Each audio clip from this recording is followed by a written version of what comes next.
This is hopefully going to be a quick public service announcement. I would like to go over the idea of using the tools that are available to you in order to troubleshoot issues with your car before you just jump to the forums or jump to someone else to give you answers. This is not meant to be condescending. I'm genuinely trying to help you. I think that you can broadly say that in life, being curious about the problems you're trying to problem solve and being willing to go and do the research yourself for something that may seem very complicated at first will actually net you a better experience and more knowledge about the thing that you are trying to solve. I don't want to say that asking questions is bad. Asking questions is fantastic, and how else are you going to learn if there are things that you can't find out? But for most BMW problems or questions, you can find out 90% of what you need to know from either Googling or the information that's out there already, which leaves you with only 10% of questions that you actually need to ask. So you are eliminating 90% of the junk, and you don't have to waste your time or other people's time.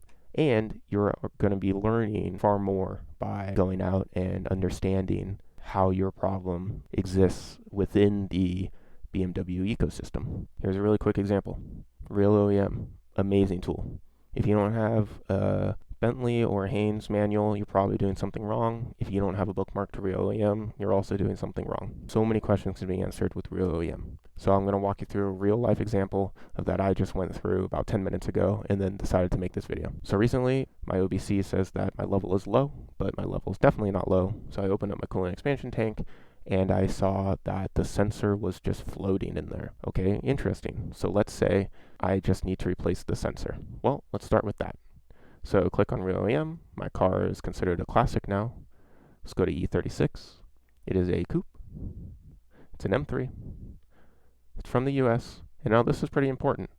My coupe is a 97, but it was produced, I think, September of 96. And that's important to know because if it's produced in September, that leaves the final quarter of the year to where they could have installed different parts than they did on cars actually produced in 97. You can find out the production date through your VIN or other methods. But yeah, this makes it very nice. And I have an S52. Let's browse some parts. So I'm looking for a coolant level sensor. So we're just browsing through here, and once you get used to this, you kind of know where things go. Sometimes you gotta search a little bit. But I don't see anything that's, cooling. But I do see radiator. Okay, so that has something to do with my cooling system. Ah, look, this diagram right here. Let's zoom in. Perfect. So here's my expansion tank. If I need a new one of those, I can click on 15, and it gives me the part number for that. Then here's my sensor, number 22. This is what's broken. So, leveling switch radiator. Interesting name for it. So here's the part number for that.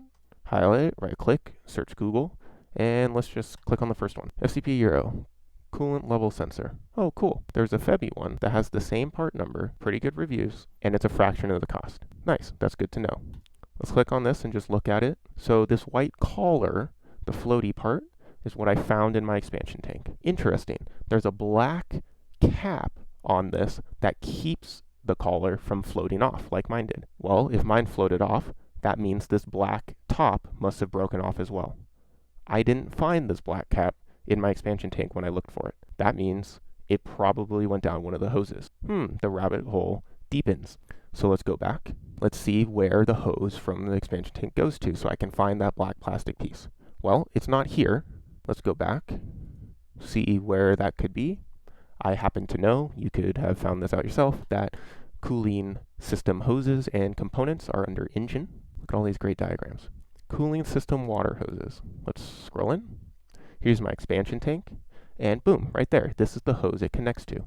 It's a return hose. You can look that up if you want. But basically, just from starting with a coolant level sensor issue, I've now gotten to a diagram that shows me the expansion tank and the ecosystem in which it lives in. So let's see. That plastic piece, if it's not in my expansion tank, could have gone down this hose. Where does that hose go to? Well, it looks like it connects to number 6. What is number 6? The heater return pipe. Okay, so I know the heater core is up here, and the coolant comes down through the heater return pipe and then directly into the block. Okay, cool.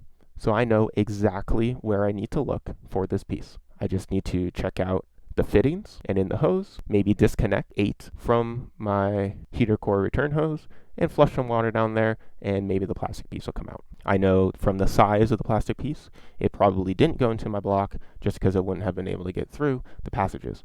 I also know that it won't be in the throttle body hoses, and it won't be in my heater core because this diagram clearly shows me that the coolant flow goes this way. So boom, right there. It would have taken me 30 seconds to find this out, but it's probably a couple minutes in right now. I already know 90% of what I need to do to diagnose this.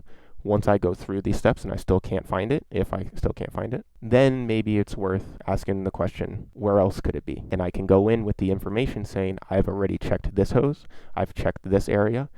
RealOEM's diagram says that it could be here, and I don't see it. So now everybody's caught up. There's no guessing, what have you done? Where have you looked? You get straight to the point.